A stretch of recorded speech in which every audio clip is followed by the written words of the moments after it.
Hello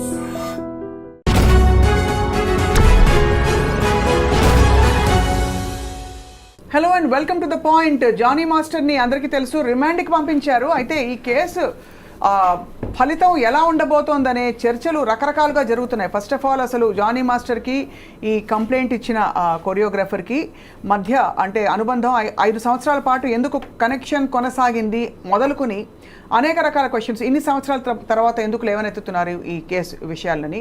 అలాగే Johnny master భార్య కూడా బయటకు వచ్చి ఇది ఎవరో పని కట్టుకుని కావాలని ఇరికించే కేసు అని చెప్పి మాట్లాడడం కూడా ఇప్పుడు చర్చనీయాంశం అవుతుంది, సంచలనం సృష్టిస్తుంది.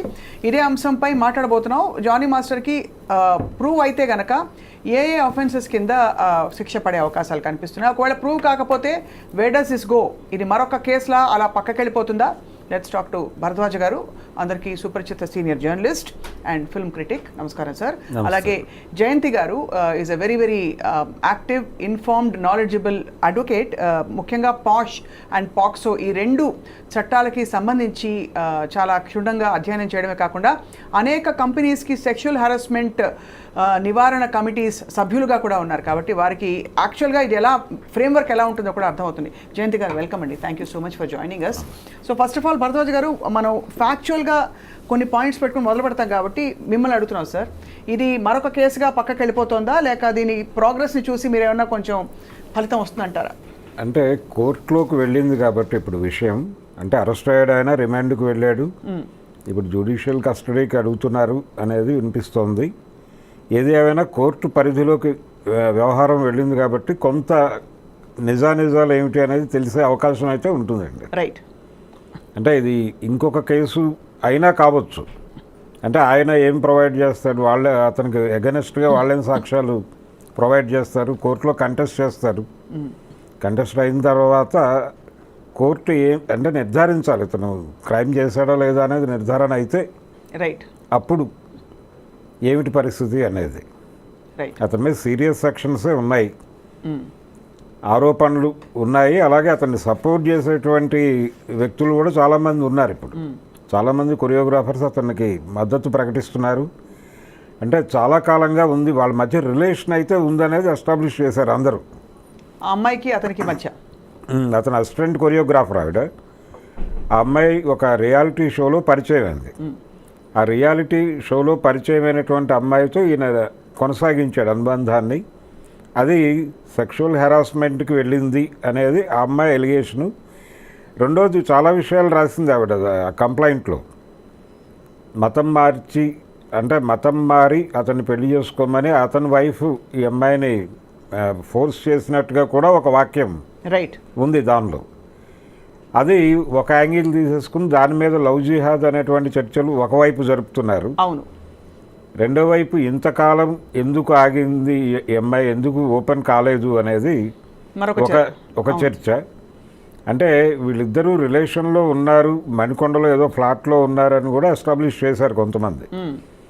అయితే ఫైనల్గా ఈ అమ్మాయి ఇతను దీర్ఘకాలంగా రిలేషన్లో ఉన్నారు. వీళ్ళిద్దరూ డ్యాన్సులు చేసి రీల్స్ పెట్టారు సోషల్ మీడియాలో. ప్రతి ఫంక్షన్కి ఆ అమ్మాయి హాజరైంది, ఎక్కడా కూడా పెయిన్ కనిపించలేదు. అలాగే అనసూయ గారు ఈ మధ్య మాట్లాడుతూ ఒక డాన్స్ మూమెంట్ నేర్చుకోవడానికి ఆ అమ్మాయి దగ్గరికి వెళ్ళాను, తను చాలా ఎఫెక్టివ్గా ఉంది, ఆ పెయిన్ మోస్తున్నట్టుగా ఎక్కడా కనిపించలేదు అని అన్నారు ఆవిడ. ఇది టోటల్గా అంటే ఇప్పుడు ఈ రిలేషన్ ఎక్కడో స్ట్రైన్ అయింది, దాంతో ఆవిడ ఓపెన్ అప్ అయ్యి ఇప్పుడు కేసు ఫైల్ చేయడం జరిగింది అనేది ఒక అభిప్రాయం. రైట్. బట్ ఇక్కడ సార్ ఇప్పుడు మనం ఫ్యాక్ట్స్ పెట్టాం కాబట్టి ఏమేమి చర్చకు వస్తున్నాయని చెప్పి జయంతి గారు, మామూలుగా ఇటువంటి కేసుల్లో ఏ అంశాలని కోర్టు కానీ ఒక కమిటీ కానీ ఎవిడెన్సెస్గా పరిగణిస్తుంది? ఎందుకంటే ఒక సంఘటన ఇలాంటివి జరిగితే ఏది దొరకకుండా అఫెండర్ చేసే అవకాశాలే ఎక్కువ ఉంటాయి. So for example WhatsApp chats ఉండొచ్చు, ఇంకేమన్నా ఉండొచ్చు. What does the court take in to cognizance? అంతకన్నా ముందు స్వప్న, ఫస్ట్ ఆఫ్ ఆల్ అతని మీద పెట్టిన సెక్షన్స్ ఏంటి, రైట్, అంటే ఆ సెక్షన్స్ ఎప్పుడు కూడా బేస్డ్ అపాన్ ద కంప్లైంటే ఉంటుంది. కంప్లైంట్లో ఏమి పెట్టిందో, ఏమని ఎలిగేషన్స్ రేజ్ చేసిందో బేసింగ్ అపాన్ ఇట్ సెక్షన్స్ అనేది ఫ్రేమ్ అవుతాయి. సో ఇక్కడ వచ్చిన సెక్షన్స్ వచ్చేసి 376(2)(n) తర్వాత 506, తర్వాత 323. ఈ మూడుతో పాటు ఈ మూడు ఐపీసీ కింద, ఇవి కాకుండా section 5 read with section 6 of POCSO act. So ఇన్ని పెట్టారు. Okay, so 376 2N itself is a very big offence. అదేంటంటే ఇట్స్ అ కంటిన్యూస్ రేప్, కంటిన్యూస్గా అమ్మాయిని రేప్ చేస్తున్నాడని. సో ఇక్కడ ఆ అమ్మాయి ఏమంది, ఆల్మోస్ట్ 2020 నుంచి షీ హాస్ బీన్ హెరాస్డ్, సెక్షువల్గా హెరాస్ చేశాడు, అత్యాచారం చేశాడు అనేది ఫస్ట్ పాయింట్. దాని తర్వాత వచ్చేసి 506, అదేంటది క్రిమినల్ ఇంటిమిడేషన్. అంటే నువ్వు కనుక నేను అడిగిన డిమాండ్ని యాక్సెప్ట్ చేయకపోతే, నేను అడిగినట్టుగా నువ్వు చేయకపోతే, నా డిమాండ్స్ నువ్వు ఫుల్ఫిల్ చేయకపోతే నీకు నేను హామ్ చేస్తాను. ఆ harm can be many things. అది ఫిజికల్ హార్మ్ అవ్వచ్చు, లేకపోతే రెప్యుటేషనల్ హార్మ్ అవ్వచ్చు, లేదా అమ్మాయికి ఫ్యూచర్ కెరియర్ హార్మ్ అవ్వచ్చు, ఫ్యామిలీకి హార్మ్ అవ్వచ్చు, ఇంకా రకరకాలుగా హార్మ్ అవ్వచ్చు. సో అదొకటి. మూడోది వచ్చేసి causing hurt, that is section 323. ఈ మూడితో పాటు ఎందుకు సెక్షన్ 5 రెడ్ విత్ సెక్షన్ 6 పెట్టారంటే, తను మైనర్గా ఉన్నప్పటి నుంచి తన మీద ఈ లైంగిక వేధింపులు, అత్యాచారం చేయడం జరుగుతుందని పెట్టింది. అంటే she must be less 18 below 18 అయి ఉండాలి. కాబట్టే కదా ఆ పాక్సో యాక్ట్ కింద వస్తుంది. సో ఇంత దాంట్లో ఏమేమి ఎవిడెన్సెస్ అంటే, ప్రైమరీ ఎవిడెన్స్ ఉంటుంది, సెకండరీ ఎవిడెన్స్ ఉంటుంది. ఫస్ట్ ఆ అమ్మాయి మెడికల్ ఎగ్జామినేషన్, రైట్, ఆ తర్వాత వాట్సాప్ చాట్లు, ఇవన్నీ సెకండరీ ఎవిడెన్స్ కింద తీసుకుంటారు. మెడికల్ ఎగ్జామినేషన్ ఎప్పుడు అంటే 5 ఏళ్ల క్రితం జరిగిన దానికి మెడికల్ ఎగ్జామినేషన్ చేస్తారు, చేయించాలి, సాధ్యం అంటారు. It's possible to prove.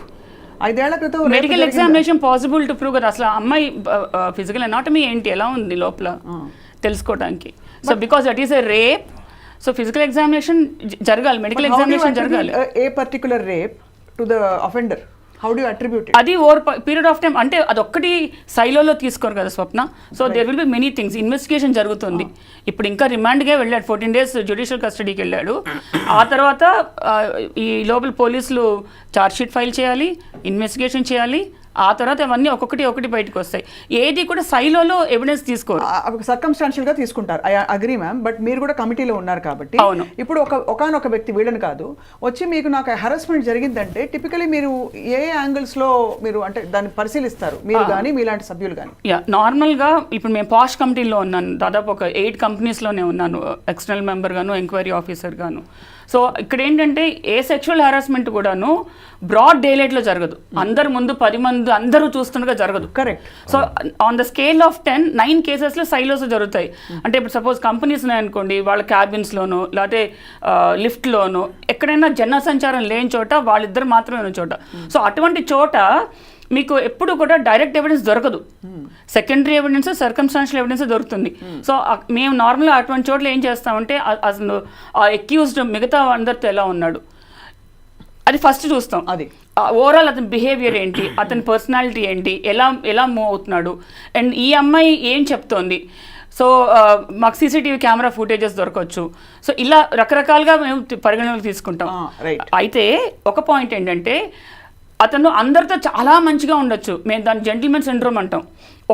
ఒక్క పర్టికులర్ అమ్మాయినే టార్గెట్ చేసి ఆ అమ్మాయిని మాత్రమే ఈ విధంగా హెరాస్ చేస్తూ ఉండొచ్చు. అటువంటి చోట్ల డైరెక్ట్ ఎవిడెన్స్ దొరకడం కొంచెం కష్టమే, కానీ but over period of time మాకున్న ఎక్స్పీరియన్స్తో మేము అతని దగ్గర నుంచి అతనే చెప్పించేట్టు మేము బయటికి లాగుతాం. రైట్, అది జరగాల్సింది. అది అతని నుంచి బయటికి రావాలి. ఎందుకంటే ఎక్స్టర్నల్ కొరాబరేటివ్ ఎవిడెన్సెస్ మనకి ఒక హోటల్ రూమ్కి వెళ్ళింది అని ఈ అమ్మాయి చెప్పినా కూడా రూమ్లో ఏం జరిగిందో ఎవరికి తెలిసే అవకాశాలు ఉండవు. సో నిజంగానే ఇంత సీరియస్ ఈ విషయం జానీ మాస్టర్ని ఈరోజు తీసుకెళ్లారంటే రిమాండ్కి, ఖచ్చితంగా కొంతవరకు ఎవిడెన్సెస్ ఉంటే తీసుకెళ్తారా అని కన్క్లూడ్ చేసుకోవచ్చా? ఇక్కడ ప్రిమా ఫేసి ఏమైందంటే, అక్కడ కంప్లైంట్ ఫైల్ అయింది. కంప్లైంట్ ఫైల్ అయినాక 0 FIR రిజిస్టర్ అయింది. రిజిస్టర్ అయినాక సార్ పట్టుకొచ్చారు, within 24 hours judicial magistrate దగ్గర ప్రొడ్యూస్ చేశారు. తర్వాత of course as a matter of process అతను జ్యుడిషియల్ కస్టడీకి పంపించారు.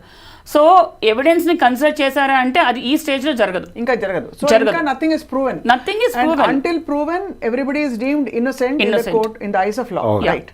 సో అక్కడి నుంచి మాట్లాడదాం భరద్వాజ్ గారు, బికాస్ ఇది నిజంగా ఒక కుటుంబం, ఇది 2 కుటుంబాలకు సంబంధించిన విషయం. ఆ అమ్మాయి కుటుంబం ఉంది ఇక్కడ, ఇతని కుటుంబం కూడా ఉంది కాబట్టి చెప్పండి సార్.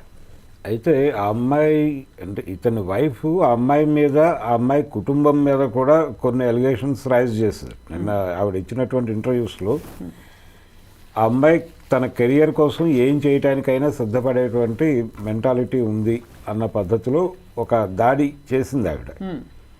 ఇలా అంటే పర్సనల్గా క్యారెక్టర్ అసాసిన్ చేయటం లాంటిది అది కూడా. వాటి నుంచి ఎలాగైతే ఇతని మీద ఎలిగేషన్స్ ఫ్రేమ్ అవుతున్నాయో ఆ అమ్మాయి మీద కూడా కొన్ని ఆరోపణలు చేసేటువంటి ప్రయత్నం చేశారు. చాలా దురదృష్టకరం అది. అమ్మాయికి గతంలో చాలా మంది బాయ్ ఫ్రెండ్స్ ఉన్నారని, ఉన్నవి లేనివి. ఇప్పుడు 100 మంది పింక్ సినిమాలో చూపించారు కదండి, నో ఇస్ అ నో కదా. నో ఇస్ నో అనేది అంటే ఇప్పుడు ప్రధానంగా ఆరోపిస్తుంది ఏంటంటే ఎందుకు ఆ అమ్మాయి ఆ రోజునే మాట్లాడలేదు అనేది ఒక్కటే పాయింట్ అండి వీళ్ళ దగ్గర ఉన్నది. అవును, మాట్లాడకపోవడానికి రకరకాల కారణాలు ఉండొచ్చు. అంటే ఈ ట్రావెల్లో ఆ అమ్మాయి అలా అడ్జస్ట్ అయి ఉండొచ్చు, ఏదైనా ఒక ఘర్షణ తీవ్రమైనటువంటి పరిస్థితిలోకి వెళ్ళి ఉండొచ్చు. అప్పుడు ఇంకా భరించలేనని ఇంకా నేను దీన్ని బ్రేక్ చేసుకోవాలి అని అనుకుని వచ్చి కేసు పెట్టచ్చు. అంటే దాన్ని ఆ పాయింట్ని పట్టుకొని ఆ రోజు ఎందుకు మాట్లాడలేదు అనే ఒక పాయింట్ పట్టుకొని. అండ్ ఇలాంటి అమ్మాయిలపై సినిమా ఇండస్ట్రీ వాతావరణంలో పవర్ ఆర్గనైజ్డ్గా పూర్తి ఆర్గనైజ్ సెక్టర్ కాదు కాబట్టి దానికి పరిధులు పరిమితులు ఉండొచ్చు ఉండకపోవచ్చు, కొన్ని depending on the production unit. కాబట్టి లైంగిక వేధింపులు జరుగుతున్నాయా లేదా? జరుగుతున్నాయి అనేది వాస్తవం అండి. రైట్, జరుగుతున్నాయి అనేది వాస్తవము. ఇక్కడ అయితే చాలా సందర్భాల్లో ఏం జరుగుతుందంటే ఈ ఎలిగేషన్స్ ఫాల్స్ ఎలిగేషన్స్ అనేస్తారు గబుక్కున. అంటే మనకి ఎస్సీ ఎస్టీ అట్రాసిటీస్ యాక్ట్ వచ్చినప్పుడు కూడా ఇది మిస్యూజ్ అవుతోంది అనే ఆర్గ్యుమెంట్ ఎక్కువ చాలా బలంగా ముందుకు తీసుకొచ్చారు. రైట్ రైట్ అలాగే ఇది కూడా అంటే వీళ్ళు మిస్యూజ్ చేస్తారు, ఏదో ఒక టార్గెట్ చేసి అతన్ని ఇబ్బంది పెట్టడానికి, అంటే ఇంకేదో మనసులో పెట్టుకొని ఇది అవకాశం ఉంది కాబట్టి అతన్ని హెరాస్ చేయడానికి ఈ సెక్షన్ వాడతారు, ఈ పద్ధతిని వాడతారు అనేది ఒక విమర్శ ఉంది. Right sir. ఇక్కడ జయంతి మ్యామ్ని ఒకటి అడగాలి. జయంతి గారు, ఇక్కడ ఇతని వైఫ్ కూడా ఆ అమ్మాయిని కోర్స్ చేసింది పెళ్లి చేసుకోమనే అనే ఒక ఇది కూడా వచ్చింది ఇందులో. రైట్ సార్, ఒక టాక్ కూడా వచ్చింది. ఇప్పుడు అటువంటి పరిస్థితుల్లో ఏమండి కంప్లైంట్ లో కూడా మెన్షన్ చేశారు, కంప్లైంట్ లో మెన్షన్ చేసింది అమ్మాయి that wife has coerced her to marry her husband అని చెప్పి. దట్ లుక్స్ సో అంటే ఫార్ ఫెచ్డ్ అదర్ దెన్ ఇంకా అన్లెస్ దెర్ ఇస్ సమ్ అక్కడ కూడా ఏమన్నా హింస అబ్యూజ్ కొన్ని నార్సిస్టిక్ టెండెన్సీస్ ఉన్న వాళ్ళు ఎలా అయితే ఏమైనా చదువుతాం బుక్కిష్గా అలా జరిగితే తప్ప. సో కోర్టు ఎలా పరిగణిస్తుంది మ్యామ్ ఇప్పుడు ఈ కేసులో? బికాస్ వాళ్ళిద్దరి మధ్య అనుబంధం సంబంధం కనెక్షన్ కొనసాగింది. అండ్ కంటిన్యూస్ ఫోర్స్ రేప్ అంటే at every point the victim had a physical ఇది టు ఎస్కేప్. మెంటల్గా తను ఒక క్లచెస్లో ఉంది అని అనుకుంటుందా, ఇలా పరిగణిస్తారా? What is that ground on which ఈ కంటిన్యూస్ రేప్ అనే సెక్షన్ ఆర్ ఇది అప్లికబుల్ అవుతుంది? ఇక్కడ యాక్చువల్లీ ఒక పాయింట్ ఎక్స్ప్లెయిన్ చేయాలి స్వప్న. ఐ మీన్ ఈ ఐ డ్రీమ్ ఈ వేదిక ద్వారా పబ్లిక్ అందరికీ కూడా చెప్పాలనుకుంటున్నా. నార్మల్గా ఒక ఎంప్లాయీ రిలేషన్షిప్లో ఉన్నప్పుడు ఇప్పుడు అతను అక్యూజ్డ్ ఎవరైతే ఉన్నారో అతను ఎంప్లాయర్, ఈ కేసు సంబంధించిన వరకు. ఈ అమ్మాయి వచ్చేసి ఎంప్లాయీ. అతను డామినెంట్ పొజిషన్లో ఉన్నాడు. మామూలుగా కూడా ఇప్పుడు అవుట్ సైడ్ మీడియా ఇండస్ట్రీ కూడా ఎంప్లాయీ దాంట్లో ఎంప్లాయర్ ఎప్పుడు డామినెంట్ పొజిషన్లోనే ఉంటాడు. సో అన్ని రకాలుగా ఆ ఎంప్లాయీని కంట్రోల్ చేసే స్థాయిలోనే ఉంటారు వాళ్ళు. అవును, ఓకే. సో అటువంటి అన్నప్పుడు ఎస్పెషలీ మీడియా ఇండస్ట్రీలో వాళ్ళు ఇద్దరూ కలిసి వర్క్ చేయాల్సిన సందర్భాలు చాలా ఉంటాయి. సో ఆ అమ్మాయి లొంగిపోయిందనో లేకపోతే ఆ అమ్మాయి యాక్సెప్ట్ చేసిందనో ఇవంతా బుల్షిట్. ఎవరు చూసారు నిజంగా లొంగిపోయిందని? నిజంగా ఒక ఇష్యూ, ఒక రేప్ అనేది ఒక 4 గోడల మధ్య జరిగిన విషయం అయితే కనుక, ఆర్ వాళ్ళ వ్యానిటీ వ్యాన్లో ఎక్కడ జరిగిందో మరి అయితే కనుక వీళ్ళు చూసారా? ఫోర్స్ చేసే రేప్ అది. ఫోర్స్ చేశాడా చేయకుండా నా అమ్మాయే ఇష్టపడి ఒప్పేసుకుందా? ఎవరు చూశారు? ఎవరు చూడకుండా ఎందుకు ఈ గాలి మాటలు, గాలి కబుర్లు? అంటే కేసు కోర్టుకు వచ్చింది, కనీసం కోర్టు మీదైనా గౌరవం ఉండాలిగా, ఖచ్చితంగా ఇన్వెస్టిగేషన్ మీద గౌరవం ఉండాలి కదా. కనీసం ఆ ప్రైవసీని అంతవరకు ఆ టైంని అమ్మాయికి ఎందుకు ఇవ్వట్లేదు? ఆ విక్టిమ్ ఆల్రెడీ ఒక మెంటల్ ఆగనీలో ఉంది, ట్రామాలో ఉంది. దాంతో అడిషనల్గా ఈ సోషల్ మీడియాలో వస్తున్న ఈ సోకాల్ ట్రోలింగ్ కానీ, లేకపోతే వీళ్ళే ప్యారలల్గా ఇన్వెస్టిగేషన్ చేసేయటం కానీ, వాళ్ళ ఓన్ ఒపీనియన్లు ఇచ్చేయటం కానీ, ఏమి చూడకుండా, ఎవిడెన్స్ ఏమీ లేకుండా, అసలు సాక్ష్యాలే కానీ తెలియకుండా ఎలా మాట్లాడుతున్నారు వాళ్ళు? వాళ్ళు ఏమైనా ప్రైమరీ ఎవిడెన్సా, కొన్ని సెకండరీ ఎవిడెన్సా, సర్కమ్స్టాన్షియల్ ఎవిడెన్సా, కొన్ని చూసారా? వాళ్ళకేమైనా వచ్చి అమ్మాయి చెప్పుకుందా? ఏమీ లేదు. ఇది universal to all stories and it's easy to tarnish the image and character of a girl. ఈ ప్రపంచంలో చాలా easiest thing and dirtiest thing ఎవరైనా చేయగలిగేది ఏంటంటే ఒక ఆడపిల్ల క్యారెక్టర్ని టార్నిష్ చేసేయటం, అది అంత ఈజియెస్ట్ థింగ్ ఇంకోటి లేదు. ఎందుకంటే that is the weakest point as well strongest point for any girl. So ఇక్కడ వాళ్ళు చేస్తుంది అదే. ఇప్పుడు ఆ సోకాల్డ్ అక్యూజ్డ్ వాళ్ళ వైఫ్ కానీ, అతన్ని సపోర్ట్ చేస్తున్న వాళ్ళు కానీ, ఇంకెవరైనా కానీ ఏ యాంగిల్ నుంచి మాట్లాడుతున్నారు, పొలిటికల్ యాంగిల్, లేకపోతే సినీ యాంగిల్, లేకపోతే మెగాస్టార్ ఫ్యామిలీ యాంగిల్ అనో, ఇంకో యాంగిల్, ఏ యాంగిల్ నుంచి మాట్లాడుతున్నా ఆ అమ్మాయికి ఇవ్వాల్సిన ప్రైవసీ రెస్పెక్ట్ ఇవ్వండి అట్లీస్ట్. జస్ట్ బికాజ్ అంటే ఇంకోటి కూడా అంటున్నారు, అప్పుడే నువ్వు చెప్పలా, ఇప్పుడే నువ్వు చెప్తాను, ఎప్పుడు చెప్పాలని వీళ్ళు డిసైడ్ చేయాలా? ఒక రేప్ ఇన్సిడెంట్ జరిగింది, that's not easy to accept it. అంటే కరెక్ట్ మ్యామ్, వీళ్ళు చెప్పరు, ఎవరు చెప్పకూడదు, సోషల్ మీడియాలో ఇది కామన్, ఇలా కామెంట్లు చెప్పడం కాదు, కంక్లూడింగ్ ఇట్. అంటే గౌరవ కోర్టు ఎలా పరిగణిస్తుంది ఈ ఫ్యాక్ట్స్ ని, ఈ డేటాని అని తెలుసుకునే ప్రయత్నం ఖచ్చితంగా అన్ని కన్సిడర్ చేస్తుంది, ఏ ఫ్యాక్ట్ ని వదిలిపెట్టదు. అంటే 5 ఏళ్ల తర్వాత తను కంప్లైంట్ చేసింది, బట్ ఇందులో ఇంత తావు ఉంది, లేకపోతే దీనికి తావు ఉంది, ఈ సంఘటనలు జరిగినట్టు కనిపిస్తున్నాయని చెప్పి there is evidence and circumstantial అన్ని పరిగణలోకి తీసుకుంటుంది స్వప్న. కోర్టు అనేది, కోర్టు ఈ మీడియాలో వస్తున్న సెన్సేషన్తో ఇన్ఫ్లుయెన్స్ అవ్వదు. It will go with the evidence, it will go with ఎవిడెన్స్లో కూడా primary evidence, circumstantial evidence, corroborative evidence అన్ని చూసుకునే ముందుకెళ్తుంది. సో మరి ఈ కమిటీ పాత్ర ఏంటి ఇందులో? అంటే ఈ కేసుని మరింత స్పీడప్ చేయడానికి, బికాస్ అన్ని వేళలా క్రిమినల్ సివిల్ కేసులు పెట్టకపోవచ్చు, కాంపెన్సేషన్ కోసం సివిల్ అండ్ చార్జెస్ ప్రెస్ చేయడానికి పాక్సో లాంటిది. బట్ ఈ committee in cases of majors, for example who are sexually harassed, what does the committee do? What is it's expected to do? అసలు కమిటీకి ఉన్న powers ఏంటి అక్కడి నుంచి మనం మాట్లాడితే, ఎసెన్షియల్లీ కమిటీ వచ్చేసి it has got all the powers of a civil court. అది పాష్ యాక్ట్ చెప్తుంది, sexual harassment women at work place act, prevention, prohibition and redressal. దానికి ఉన్న పవర్స్ ఆ 3 పరిధిలో వర్క్ చేయాలి. ప్రివెన్షన్ వర్క్ చేయాలి, ప్రొహిబిషన్ చేయాలి, రెడ్రెసల్ చేయాలి. ఇంత పని ఉంది. ఎంతమందికి తెలుసు ఇంత పని చేయాలని? అవును, నేను ఇప్పుడు సోషల్ మీడియాలో కొన్ని చూస్తున్నాను, వీడియోస్ కానీ ఇంటర్వ్యూస్ కానీ ఇవన్నీ చూస్తున్నాను. ఫస్ట్ ఆఫ్ ఆల్ మాట్లాడతాను హాఫ్ బేక్డ్, దాంట్లో incomplete information, 3 false information. Correct. So దాంతో యాక్చువల్లీ పబ్లిక్ ఎక్కువ నష్టం చేస్తున్నారు, కన్ఫ్యూజ్ చేసేస్తున్నారు. వాస్తవం. సో కమిటీ ఫస్ట్ ఫామ్ అయినాక వాళ్ళు ముందు చేయవలసింది ప్రివెన్షన్. అంటే ప్రివెన్షన్ అంటే అందరికీ తెలుసు సెక్షువల్ హెరాస్మెంట్ తప్పు అని, ఇట్స్ అన్ అఫెన్స్ అని తెలుసు, రైట్? స్టిల్ ప్రివెన్షన్ అనేది ఏంటి? More and more awareness create చేయండి, సో దట్ విక్టిమ్స్ ఎవరైనా ఉన్నారంటే వాళ్ళకి ధైర్యం వస్తుంది, నమ్మకం వస్తుంది. ఓకే, మాకంటూ ఒక కమిటీ ఉంది, ఒక సిస్టమ్ ఉంది in place, we can go there, complaint చేయొచ్చు.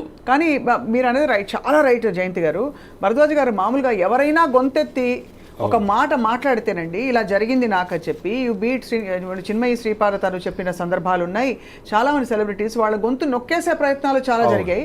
వాళ్ళని రెబెల్గా ముద్ర వేసేస్తారు, వాళ్ళని గయ్యాళి, ట్రబుల్ మేకర్, ఇలా రకరకాల రాధికారు చెప్పారు కదా మొన్న, ట్రబుల్ మేకర్ అంటారని చెప్పి కారవాన్స్లో సీక్రెట్ ఫిల్మింగ్ జరుగుతుంటే కూడా చూసి పట్టుబడ్డా కూడా people can't raise their voices and because they will be outcast literally. అంటే I'm talking about not caste and also outcast. సో ఇది ఇక్కడ సిస్టమ్ ఫెయిల్యూర్ స్వప్న. అవును, it's a blatant system failure. How can we create very amicable system where, అంటే అమ్మాయిలు, భరద్వాజ్ గారు మీరు కూడా చెప్పాలి సార్, ఆడపిల్లలు బయటకు వచ్చి నాకు అన్యాయం జరిగింది అని చెప్పుకోవడానికి జడ్జిమెంట్ లేకుండా నేను ఐ విల్ బీ హర్డ్ అనే వాతావరణం ఎలా వస్తుంది మ్యామ్? జడ్జిమెంట్ ఎవరు చేస్తున్నారు? బయట నుంచి గాల్లోంచి ఎవరు చేయట్లేదు, మనలాంటి మనుషులే చేస్తున్నారు. ఎందుకు చేస్తున్నారు వాళ్ళు? పని పాట లేక కొంతమంది, మరి కొంతమంది సైడ్స్ తీసుకుని ఇప్పుడు కొత్తగా తయారయ్యారు. ఆడవాళ్ళందరూ కేసులు పెట్టేస్తున్నారు, పురుష పక్షపాతులకు తయారైపోయారు సొసైటీలో. ఫస్ట్ ఆఫ్ ఆల్ సెన్సిటివిటీ అనేది లేదు స్వప్న. బేసిక్ హ్యూమన్ సెన్సిటివిటీ ఏదైతే అనుకుంటున్నామో అది లేదు. ఇప్పుడు ఒక కాకి చచ్చిపోయింది అనుకో, దెబ్బ తగిలి కింద పడిపోయింది అనుకో, 100 కాకులు వచ్చి కావు కావు కావు అంటాయి, రైట్? అంటే అట్లీస్ట్ అక్కడ సాంఘీభావం చూపిస్తున్నాయి. అది మన హ్యూమన్స్లో తగ్గిపోతుంది రోజు రోజుకి. దాంతో ఏమవుతుంది, వాళ్ళ స్వార్థ ప్రయోజనాలు ఒకటి, ఆ షార్ట్ టర్మ్ సెల్ఫిష్ మోటివ్స్ ఉంటాయి చూసావా, దానికోసం ఒకటి, ఇలా అన్ని రకాలుగా కలిపి ఎస్పెషల్లీ మీడియా ఇండస్ట్రీలో మనం ఎక్కువ చూస్తాం ఇది. ఇప్పుడు ఆ భార్య పరిస్థితి చూడండి మ్యామ్. ఇప్పుడు ఇక్కడ ఎంతమంది ఎఫెక్టెడ్ విమెన్ ఉన్నారు. భార్య ప్రోగా మాట్లాడితే అంటే ఏం అనలేము, అగేన్స్ట్గా మాట్లాడితే భర్తని ఇచ్చేసిందని చెప్పి అందరు అంటారు. ఒక ధార్మిక కోణం ఓవైపు ఉంటుంది, ఓవైపు జరిగింది జరగలేదు ఇవన్నీ ఉంటాయి. సో భరద్వాజ్ గారు మీరు చెప్పండి సార్, ఈ కేసు లాజికల్ ఇప్పుడు దీంతో బహుశా అప్పుడు అలనాడు జరిగిన ఒక ఇన్సిడెంట్ గురించి ఫలానా అమ్మాయి బయటకు వచ్చి మాట్లాడుతుందేమో అనే ఒక భయం మిగతా వాళ్ళలో కూడా పట్టుకుని ఉంటుందంటారా? అంటే ఇది ప్రూవ్ అయ్యి కోర్టులో ప్రూవ్ అయి శిక్ష పడితే తప్ప ఆ భయం క్రియేట్ కాదండి. అది అప్పటి వరకు అంటే జనరల్గా ఇలాంటి దానిలో ఏ క్షణమైనా మేనేజ్ చేయడానికంటే విట్నెసెస్ని మేనేజ్ చేయొచ్చు అనేటువంటి ధైర్యం కూడా ఉంటుంది వీళ్ళకి. రెండవది ఆల్రెడీ ఇప్పటికే చాలా వరకు చేశాం మేము అనే దీనిలో కూడా వాళ్ళు ఉన్నారు. అంటే ఆయన వెళ్ళిపోయిన పద్ధతి, అక్కడ వ్యవహరించినటువంటి పద్ధతి, అరెస్ట్ అయిన తర్వాత ఆయన్ని హాస్పిటల్కి తీసుకెళ్లారు, మెడికల్ టెస్ట్లు అయిన తర్వాత తీసుకెళ్లారు రిమాండ్కి. ఈ ప్రయాణంలో అతని బాడీ లాంగ్వేజ్లో ఎక్కడా కూడా ఆ ఇది కనిపించలేదు బయటకు వచ్చినటువంటి వీడియోస్లో. సో కాన్ఫిడెంట్గానే ఉన్నాడు ఆయన. అంటే ఆ కాన్ఫిడెన్స్ క్రియేట్ కావడానికి రకరకాల కారణాలు ఉండొచ్చు. అంటే నేరం చేయలేదు అనేది ఒకటే కాదు కాన్ఫిడెన్స్కి, నేను ఇది హ్యాండిల్ చేయగలను అనేటువంటి కాన్ఫిడెన్స్ కూడా కావచ్చు. అవును. కాబట్టి ఇది ప్రూవ్ అవ్వాలి. ప్రూవ్ అయితే తప్ప భయం వస్తుంది అనేది కాదు. రెండోది, ఈ కమిటీస్ వేస్తున్నారు. ఇప్పుడు ఫిలిం ఇండస్ట్రీ కూడా ఒక కమిటీ వేశారు వాళ్ళు. 2018లోనే వేశారు కమిటీ. 19లో వచ్చింది కమిటీ. అయితే సమన్ చేసేటువంటి కండిషన్లు, ఆ పవర్స్ ఉన్నాయా కమిటీకి అనేది ఒక ప్రశ్న. ఇలాంటి కేసెస్ అంటే ప్రతి చోట, ప్రతి కంపెనీలోనూ ప్రతి చోట ఈ రకమైనటువంటి హెరాస్మెంట్ ఉంటుంది అనేది అర్థమైంది. కాబట్టి దీనికి ఒక ప్రత్యేక వ్యవస్థ ఉండి ఎవరైనా వెళ్ళి కంప్లైంట్ చేస్తే సమ్మన్ చేసి పిలిచి మాట్లాడేటువంటి కండిషన్, ఆ పవర్ ఉన్నటువంటి వ్యవస్థ కావాలి.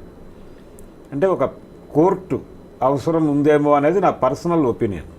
కోర్టు తప్పకుండా అవసరం సార్. అండ్ మోర్ ఓవర్ అసలు ఇప్పుడు ఒకసారి ఒక కంప్లైంట్ వేస్తే అది దాని మీద నెక్స్ట్ యాక్షన్ స్టెప్ జరిగేలోపు ఒక 3 వారాలు 2 వారాలు కమిటీ మెంబర్స్ అందరికీ కుదరక రకరకాల కారణాల వల్ల ఎవ్రీథింగ్ గెట్స్ డిలేడ్. ఆ డిలేలో ఆ కన్విక్షన్ నీరు గారిపోతుందండి because of so many influences. నీకు అవసరమా, ఇప్పుడు అయిపోయింది ఏదో అయిపోయిందని మొదలుకుని చాలామంది రకరకాలుగా చెప్తారు. నోబడీ ఆస్క్స్, అలా ఎంకరేజెస్ యూ, నువ్వు వచ్చి వెళ్ళి మాట్లాడు బయటికి అని చెప్పి. సో ఖచ్చితంగా I think this is something that has to be addressed right away. అయితే ఒకటే అడుగుతాను సార్ అండ్ మేడం మిమ్మల్ని, sexual harassment at work place అని అనడానికి ఒక 5 పాయింట్లు చెప్పండి ma'am. I'm being harassed, I need to escalate అని ఒక అమ్మాయి తెలుసుకోవడానికి. బికాస్ చాలా ఏరియాస్ గ్రేగా బ్లర్డ్గా ఉంటాయి, starting from comments, personal comments. So sexual harassment at work place నేను మీడియాకి లిమిట్ అయ్యమని చెప్తాను. ఎందుకంటే మన కేసు ఇప్పుడు మన మీడియాకి సంబంధించిన కేసు కాబట్టి ఇక్కడ ఏంటంటే వాళ్ళకి ఒక పర్టికులర్ వర్క్ ప్లేస్ అనేది ఉండేది. ఎక్కడ యూనిట్ వెళ్ళి ఎక్కడ షూటింగ్ జరిగితే అదే వర్క్ ప్లేస్ అవుతుంది. లేదా ఒక పర్టికులర్ ఆఫీస్లో కూర్చొని వర్క్ చేస్తుంటే అక్కడ అది వర్క్ ప్లేస్ అవుతుంది.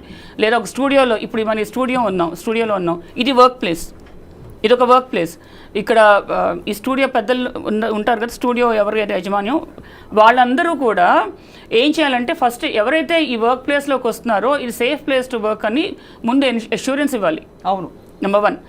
అంతేకాకుండా సెక్షువల్ హారాస్మెంట్ అంటే ఒక మిత్ ఉంది స్వప్న, ఏంటంటే ఫిజికల్గా చేస్తేనే అని, అంటే ఫిజికల్ ఇంటిమసీలోకి వెళ్తేనే అని కాదు. ఒబ్సీన్గా ఏమైనా పిక్చర్స్ షేర్ చేసినా, ఫొటోస్ పెట్టినా, ఒబ్సీన్ రిమార్క్స్ పాస్ చేసినా, దట్ ఒబ్సీనిటీ ఇంక్లూడ్స్ మన బాడీ వెయిట్ గురించి బాడీ షేమింగ్ చేయటం, కలర్ ఆఫ్ ద డ్రెస్, మన colour complexion, height, weight, body weight, దేని గురించి మాట్లాడినా that comes under sexual harassment. Right. Okay. అది కాకుండా ఏమన్నా మన గురించి సెక్షువల్ టించ్లో మన దగ్గర నుంచి ఏమైనా ఫేవర్స్ అడుగుతున్నా, క్విట్ ప్రోకోలో, లేదు మామూలుగా కూడా సెక్షువల్ ఫేవర్స్ ఎక్స్పెక్ట్ చేస్తున్నా, ఇవన్నీ కూడా సెక్షువల్ హారాస్మెంట్ దాని కిందకే వస్తాయి. రైట్. ఇన్ఫ్యాక్ట్ మీడియా దానికి వెళ్తే, ఫిల్మ్ ఇండస్ట్రీకి వెళ్తే ఈవెన్ వ్యానిటీ వ్యాన్ ఏదైతే ఉంటుందో వాళ్ళ వ్యాన్, అది కూడా వర్క్ ప్లేస్ అవుతుంది. వాష్రూమ్స్, క్యాబిన్స్, షూటింగ్ లొకేషన్స్, ఇవన్నీ కూడా సెక్షువల్ హారాస్మెంట్ కిందకి వస్తాయి. అంతేకాదు ఇప్పుడు వాళ్ళు అవుట్డోర్ లొకేషన్కి వెళ్తారు, రైట్, అది కూడా వర్క్ ప్లేస్ కిందకే వస్తుంది. సో అక్కడ ఫిజికల్ ఇంటిమసీ అక్కర్లేదు, ఏవైనా సరే ఫిజికల్, వర్బల్, నాన్ వర్బల్ అని కూడా యాక్ట్ చెప్తోంది. ఇందాక మన భరద్వాజ్ గారు చెప్పినట్టుగా యాక్ట్ కింద యాక్చువల్గా కమిటీకి సమన్ చేసే హక్కు ఉంది. రైట్. అది పవర్, నాట్ ఈవెన్ హక్కు, అది పవర్. అది power of the committee is to summon any party, any person or even witnesses. వాళ్ళు మాకు అనుమానం ఉన్న ఎవరైనా కూడా పిలవచ్చు, పిలిచి వాళ్ళ దగ్గర స్టేట్మెంట్ రికార్డ్ చేసుకోవచ్చు, వాళ్ళని ఎంక్వైరీ చేయొచ్చు. ఆ పవర్స్ అన్నీ ఉన్నాయి. కానీ ఇన్ని పవర్స్ ఉన్నాయి, ఇవన్నీ ఈ పవర్స్ మేము యూటిలైజ్ చేసుకోవచ్చు అని ఎంతమందికి తెలుసు అనేది నా క్వశ్చన్. అవును, తప్పకుండా ఆ అవేర్నెస్ అయితే లేదండి. అవేర్నెస్ లేదు. ఇప్పుడు ఇండస్ట్రీకి సంబంధించి కూడా ఒక రెడ్ బాక్స్ ఉంది అక్కడ, దానిలో కంప్లైంట్లు డ్రాప్ చేయండి అని చెప్తున్నారు. ఇప్పటికీ చాలామందికి తెలియదు ఆ విషయం. కానీ ఏ రెడ్ బాక్స్ సార్? ఆనెస్ట్గా చెప్పనా సార్, ఇది సినికల్గా ఉండడం కాదు, కానీ గగ్గోలు పెట్టి గొంతు చించుకుని అరుస్తుంటేనే లక్ష ఏకరువులు పెడుతున్నారు. అయ్యో ఇలాగా అప్పుడు ఎందుకు చెప్పలేదు, ఇలా అయితే ఆ రోజు ఎందుకు మాట్లాడావు, ఇవన్నీ చెప్తున్నారు. మరి ఒక రెడ్ బాక్స్లో ఒక కంప్లైంట్ వచ్చి వేస్తే అది కూడా పెద్ద పెద్ద వాళ్ళ మీద, ఇప్పుడు ఒక జానీ మాస్టర్ అంటే అతను పెద్ద ఒక చిన్న అది పక్కన పెడితే బాగా పెద్ద పెద్ద వాళ్ళు ఇన్వాల్వ్ అయిన అనేక సెక్షువల్ క్రైమ్స్ 100 జరుగుంటాయి దేశవ్యాప్తంగా ఉన్న ఫిల్మ్ ఇండస్ట్రీలో అని చెప్పి అది ఇండస్ట్రీ రిపోర్ట్సే చెప్తున్నాయి. ఇది మనం చెప్పేది కాదు. ఎవరైనా ఒక్కళ్ళ మీద యాక్షన్ తీసుకోగలుగుతారా సార్? లేదండి. అంటే దీనిలో ఇది ఒక కల్చర్గా మారిపోయి నడుస్తున్నటువంటి సందర్భం ఉంది సినిమా పరిశ్రమ. ఎందుకంటే అప్పటి నుంచి ఆ కాలం నుంచి ఉన్నది ఇది ఇప్పుడే నార్మలైజ్ చేస్తారు దాన్ని. అంటే మనకి చరిత్రలో కూడా ఉందండి. ఇప్పుడు కాంచనమాల వర్సెస్ జెమినీ వాసన్ అనేటువంటి స్టోరీ అందరికీ తెలుసు. అక్కడి నుంచి మొదలు పెడితే అంటే ఒకసారి ఒక చిన్న ప్రైవేట్ టాక్లో ఒక డైరెక్టర్ గారితో మాట్లాడుతుంటే ఇలాంటిది ఉంటుందా అంటే ఆయన చాలా క్యాజువల్గా మేము చాలా డెమోక్రటిక్గా వ్యవహరిస్తాం ఇలాంటి విషయాల్లో అన్నాడు ఆయన. అని ఒకవేళ హీరో గారు హీరోయిన్ అంటే అవుట్డోర్కి వెళ్ళినప్పుడు ఆయన అడిగితే మేము ఆయన అభిప్రాయాన్ని చెప్తాము, ఆవిడ అంగీకరించకపోవచ్చు కూడా. ఒక్కొక్కసారి అంగీకరించకపోయినప్పుడు ప్రాజెక్టుకి ఆవిడ అవసరము అనుకుంటే ఆవిడని డిస్టర్బ్ చేయం, ఆవిడ అభిప్రాయాన్ని గౌరవిస్తాం. ఆవిడ ప్రాజెక్టుకి అవసరం లేదు అనుకుంటే మాత్రం తీసేసి ఆ క్యారెక్టర్లో ఇంకెవరినైనా పెట్టి తీసుకెళ్తాం అన్నాడు ఆయన. అంటే దీన్ని డెమోక్రటిక్గా వ్యవహరించడంగా చెప్తున్నారు ఆయన. అది కండిషన్ అక్కడ ఉంది. అది ప్రాబ్లం ఉన్నమాట వాస్తవం. అయితే ఈ ప్రాబ్లం వలన సఫర్ అవుతున్న వాళ్ళు దీన్ని ఎలా అడ్రస్ చేయాలి, ఎక్కడ ఎవరితో చెప్పాలి అనే దానికి సంబంధించినటువంటి అవేర్నెస్ ఉందా లేదా అనే దానికంటే కూడా ఇది కెరియర్కి సంబంధించిన వ్యవహారంగా మార్చేస్తున్నారు. అంటే మీ కెరియర్ ఉండదు, ఇక మీరు దానికి అష్యూరెన్స్ ఇస్తూ కొంతమంది మొన్న ఈ అమ్మాయిని సోలో కొరియోగ్రాఫర్గా తీసుకుంటామని చెప్పారు. ఇప్పుడు వాళ్ళని ఈ కేసు వెనకాల అంటే జానీ మాస్టర్కి వ్యతిరేకంగా పనిచేస్తూ ఈ అమ్మాయిని వాళ్ళు గైడ్ చేస్తున్నారు, వాళ్ళ హస్తం ఉంది అనేది ఒక స్టోరీ బయట మనకి. అంటే ఇదే అంటే ఈ మాట్లాడే సమాజం అంతా కూడా వాళ్ళ ఇంట్లో ఆడపిల్లలకి జరిగితే ఏమిటి అని ఆలోచించే పరిస్థితిలో కూడా సిగ్గుపడాలి, జాలిపడాలి వీళ్ళందరినీ. అంటే అట్లీస్ట్ మీరు అన్నట్టుగా ఫేర్ ట్రయల్ ఇచ్చి ఎవరు దోషి నిర్దోషి అని చెప్పట్లేదు, కానీ గౌరవ కోర్టు పరిధిలో ఉంది, మనం అప్పుడే కామెంట్స్ పాస్ చేయొద్దనే పాయింట్ కూడా రాలేకపోయారు అందరూ. సో ఫైనలీ మ్యామ్ జయంతి గారు, ఇవాళ అంటే ఇన్ని కమిటీస్లో సభ్యురాలుగా మీరు ఉన్నారు కాబట్టి మిమ్మల్ని అడుగుతున్నాం, ఏం చేయాలి ఒక అమ్మాయి హెరాస్మెంట్ జరిగితే? తనకి ఒకవైపు సర్వైవల్ ప్రాబ్లమ్స్ ఉండొచ్చు, వాళ్ళ పేదరికము ఇంకోవైపు నాకు ఎవరు మద్దతు పలకరు, ఐ వోంట్ బి హర్డ్ అనే ఒక కాన్ఫిడెన్స్ ఉండొచ్చు, ఒక డిఫరెంట్ మోడ్లో చెప్పకపోవచ్చు. What do you suggest? So Swapna, నార్మల్గా కంపెనీస్లో అయితే ఈ ఐసీ కమిటీ అనేది ఒకటి ఉంటుంది అండ్ ఖచ్చితంగా చేయాలి. ఎందుకంటే ఈ కంపెనీస్ అన్నీ కూడా end of the financial year వాళ్ళు ఆర్ఓసికి, రిజిస్టర్ ఆఫ్ కంపెనీస్కి, మినిస్ట్రీ ఆఫ్ కార్పొరేట్ అఫైర్స్ వీళ్ళందరికీ సబ్మిట్ చేయాలి, రిపోర్ట్ సబ్మిట్ చేయాలి. అలాగే directors, board of directors are liable. So ఒక పర్టికులర్ వర్క్ ప్లేస్, పర్టికులర్ కంపెనీలో if it's not a safe place to work, including board of directors, everybody is liable. So వాళ్ళు చాలా కేర్ఫుల్గా ఉంటున్నారు, ఇప్పుడు చాలా ప్రోయాక్టివ్గా మెజర్స్ తీసుకుంటున్నారు. కమింగ్ టు మీడియా ఇండస్ట్రీ, ఇప్పుడు ఇక్కడ అంత ఒక సిస్టమాటిక్గా లేదు కాబట్టి నేనేం చెప్తున్నానంటే షీ బాక్స్ అనేది ఉంటుంది. ఇది ఎంతమందికి తెలుసు? షీ బాక్స్ అనేది it's the most confidential one. అది డైరెక్ట్గా మినిస్ట్రీ ఆఫ్ విమెన్ అండ్ చిల్డ్రన్కి వెళ్తుంది. అది ఎక్కడికి తెలియదు, ఎవరికి ఏం బయటికి రాదు. That is online complaint system mechanism. అది కనుక ఫైల్ చేస్తే డైరెక్ట్గా అక్కడికి పైకే వెళ్తుంది, పైనుంచి వస్తాయి ఆర్డర్స్. అందులో ఏమిటి జస్ట్ కంప్లైంట్ సరిపోతుందా, లేక దానికి ఎవిడెన్సెస్ కూడా పెట్టాల్సిన అవసరం? ముందు కంప్లైంట్ వెళ్ళాలి, తర్వాత ఎంక్వైరీ జరిగినప్పుడు మాత్రమే వాళ్ళు మిగతావన్నీ. ఒక్కసారి అక్కడ పైకి వెళ్ళినాక ప్రాబబ్లీ విమెన్ కమిషనే it can come into picture. ఒకసారి మీకు సెంట్రల్ లెవెల్లో విమెన్ కమిషన్ వచ్చిందంటే టోటల్గా డిఫరెంట్ టర్నే తీసుకుంటుంది. రైట్, అంటే తనకి ఏదైతే సపోర్ట్ లేదు అనుకుంటుందో ఆ సపోర్ట్ ఆటోమేటిక్గా వస్తుంది. దట్స్ అ గ్రేట్, చాలా మంచి రియాష్యూరెన్స్ అండి. ఫైనలీ సార్ అండ్ మేడం, ఇది ఈ అఫెండర్స్కి ఏమిటి ధీమా? మేము పట్టుబడమనా? పట్టుబడినా ఏం కాదులే, ఎవ్వడు ఏం చేయలేడనా? ఏం చేయలేరు, మేము హ్యాండిల్ చేయగలం అనేటువంటి కాన్ఫిడెన్స్. అది మేనేజ్ చేయగలం అని ఇంకొకటి, అంటే విట్నెస్ని మేనేజ్ చేసేస్తాము, ఆ కంప్లైంట్ విక్టిమ్నే మేనేజ్ చేసేస్తాము, భయపెట్టేస్తాము, అన్ని రకాలుగా సామధాన భేద దండోపాయాలు అన్నీ అయిపోయినాక ఫైనల్గా కదా కోర్టులో ప్రూవ్ అయ్యేది, అప్పుడు కదా తర్వాత అపీల్ సిస్టమ్ ఉన్నది, చాలా సిస్టమ్స్ ఉన్నాయి. I will manage the system అన్న ధీమా. అంటే దురదృష్టం ఏంటంటే నిర్భయ లాంటి కేసులోనే అన్ని సంవత్సరాలు పట్టింది వీళ్ళకి యాక్చువల్లీ శిక్ష పడ్డానికి. సో ఇంకా ఏం మాట్లాడతాం అంటే ఈ సోషలాజికల్ గ్రే ఏరియాస్ ఉన్న మన ప్రపంచంలో ఏది రిలేషన్షిప్, ఏది ఫోర్స్ రిలేషన్షిప్, ఇవన్నీ మనకి డిఫైన్డ్గా ఇంకా అర్థం కాని పరిస్థితుల్లో చాలా జరిగిపోతుంది. But it's a dark time అండి. తప్పకుండా ఇందులోంచి బయటకు వచ్చి చట్టాలు ఉండడం కాదు, చట్టాలు ఇంప్లిమెంట్ అవుతాయనే భరోసా మనం కలిగించగలిగితే ఐ థింక్ సమాజానికి అది చాలా బాగుంటుంది. జయంతి గారు, అవును, ఒక్క లాస్ట్ పాయింట్ ఒకటి యాడ్ చేస్తాను స్వప్న. ఇప్పుడు ఏంటంటే వీళ్ళు కోర్టుకి వెళ్తున్నారు, లేకపోతే పోలీస్ ఇన్వెస్టిగేషన్ జరుగుతుంది, ఇవంతా జరిగినప్పుడు దే కెన్ క్లెయిమ్ కదండి మన విక్టిమ్స్ కానీ ఎవరైనా నా గురించి కన్సెన్షువల్ రిలేషన్షిప్. ఇప్పుడు చాలా కేసెస్లో ఎస్పెషల్లీ మీడియా ఇండస్ట్రీ ఉన్నప్పుడు కన్సెన్షువల్ రిలేషన్షిప్ గురించి మాట్లాడతారు. అంటే వాళ్ళ అమ్మాయి ఇష్టపడే వెళ్ళింది, ఆ అమ్మాయి నో చెప్పలేదు, ఆ అమ్మాయిని బలవంతం చేయకుండా నా అమ్మాయి కౌంటర్ ఆఫర్ ఇచ్చింది, ఫోర్స్ చేసింది. సో ఇటువంటి ఎలిగేషన్స్ చాలా చేస్తారు. It's very easy to say that. So consensual relationship అన్నప్పుడు అది కూడా ఫోర్స్ఫుల్గా కూడా అవ్వచ్చు. అవును, అంతే కదా, ఫోర్స్ఫుల్గా అవ్వచ్చు, ఇష్టం లేకుండా అవ్వచ్చు. సో అవన్నీ కూడా పరిగణలోకి తీసుకుంటారు కోర్టు, ఏ పరిస్థితిలో అమ్మాయి యాక్సెప్ట్ చేసింది. సో కన్సెన్షువల్ రిలేషన్షిప్ అంటే అఫ్కోర్స్ అది ఖచ్చితంగా సెక్షువల్ హారాస్మెంట్ యాక్ట్ కిందకైతే రాదు పరిధి. బట్ ఇక్కడైతే బట్ కోర్టు ఖచ్చితంగా చూస్తుంది ఏంటి ఫోర్స్ఫుల్గా చేసిందా, అక్కడ ఆ ఎంప్లాయర్ వాడు ఎవరైతే ఉన్నాడో అక్యూజ్డ్ వాడు ఫోర్స్ చేసినాక ఈ కన్సెన్షువల్ రిలేషన్షిప్లోకి వెళ్ళవలసిన పరిస్థితులు క్రియేట్ చేశాడా అన్నది కూడా చూస్తారు కోర్టు. రైట్ ఆ పరిస్థితులు క్రియేట్ చేశారా అన్నదే అక్కడ బేసిస్. రైట్ భరద్వాజ్ గారు, ఫైనలీ సార్, ఇక్కడ పూనం కౌర్ త్రివిక్రమ్ శ్రీనివాస్ గారి మీద వేసి పెట్టిన ఒక ట్వీట్ కూడా అది కూడా ఇప్పుడు వైరల్ అవుతుంది. అది దేనికి సంబంధించిన అన్వయించుకోవాలి మనం? అంటే చాలా కాలంగా ఆవిడ త్రివిక్రమ్ని, పవన్ కళ్యాణ్ని టార్గెట్ చేస్తూ ట్వీట్లు చేస్తూ వస్తున్నారు. అయితే పేర్లు ప్రస్తావించలేదు, ఎప్పుడు అన్యాపదేశంగా చెప్తూ వస్తున్నారు. ఈసారి ఫస్ట్ టైం ఆవిడ చెప్పారు.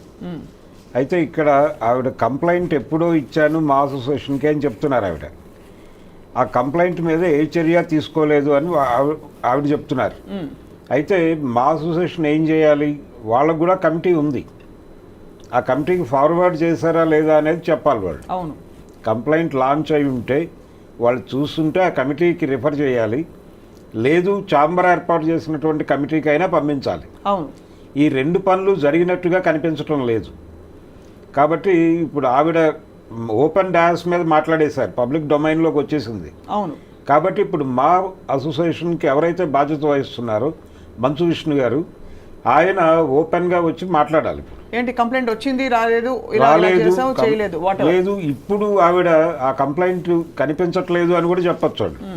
చెప్తే ఇప్పుడు ఆవిడ ఫ్రెష్గా కంప్లైంట్ ఇవ్వవచ్చు. అది ఇచ్చి నిజాలు అందులో వాస్తవాలు ఉండుంటాయి. అంటే ఇలాంటివే ఫాల్స్ అలిగేషన్స్గా మారిపోతున్నాయి.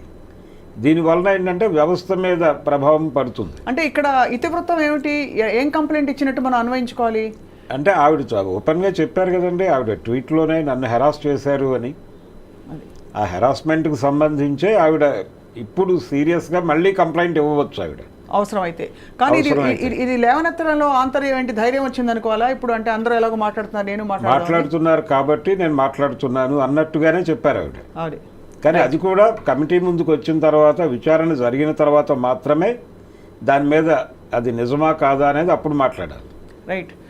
ఫైనలీ భరద్వాజ్ గారు, జయంతి గారు, ఖచ్చితంగా ఇద్దరు అఫెండర్స్కి వాళ్ళు ఏ ఆకాశం నుంచి దిగొచ్చిన వాళ్ళైనా సరే ఖచ్చితంగా వాళ్ళకి శిక్షలు పడితేనే వ్యవస్థ మీద నమ్మకం కలుగుతుందండి. మొన్న మలయాళ చిత్ర పరిశ్రమ హేమ కమిటీ రిపోర్ట్ కావచ్చు, ఇది కావచ్చు, I think it's high time we act and the honourable courts take these offences very seriously అండి. అఫెన్సెస్ ఎప్పుడు సీరియస్ అండి, సిస్టమ్ ఎప్పుడు స్ట్రిక్ట్గానే పనిచేస్తుంది. కాకపోతే justice delayed is justice denied అంటాను నేను. సో ఆ జస్టిస్ తొందరగా రావాలి అంటే ఈ సిస్టంలో ఎవరైతే ప్రొవైడ్ చేయాలో ఎవిడెన్స్ కానీ ఇన్వెస్టిగేషన్ కానీ ఇది తొందరగా కంప్లీట్ అవ్వాలి. సో నార్మల్గా అందరు కోర్ట్స్ని బ్లేమ్ చేస్తారు, వాళ్ళని కోర్ట్స్ని జడ్జెస్ని లేదా లాయర్స్ని అంటారు. దీంట్లో కోర్ట్స్ రోల్ ఏం లేదండి. అంటే పనిష్మెంట్ పడకుండా చేయడానికి కోర్ట్స్కి ఏం రోల్ చేయదు.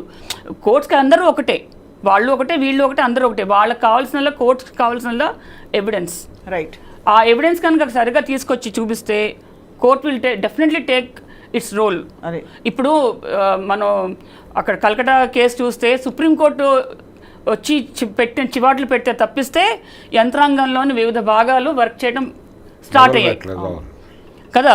అంటే ప్రతిదానికి కోర్టు రావాలన్నమాట.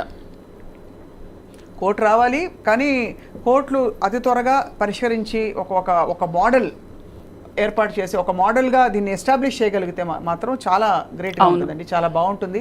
ఐ థింక్ మరింత మంది అమ్మాయిలు బయటకు వచ్చి ఈ పోకళ్ళు ఖచ్చితంగా మారాలండి.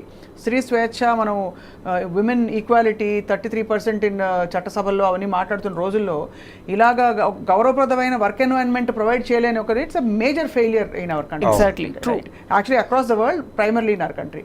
థ్యాంక్ యూ జయంతి గారు, మళ్ళీ మాట్లాడదాం for your valuable time. Bharadwaj గారు, యాజ్ ఆల్వేస్ ధన్యవాదాలు సార్. స్టెబిలిటీతో పాటు మంచి ఇన్ఫర్మేటివ్ డిస్కషన్ ఇచ్చినందుకు మీకు ధన్యవాదాలు. థ్యాంక్ యూ, నమస్కారం.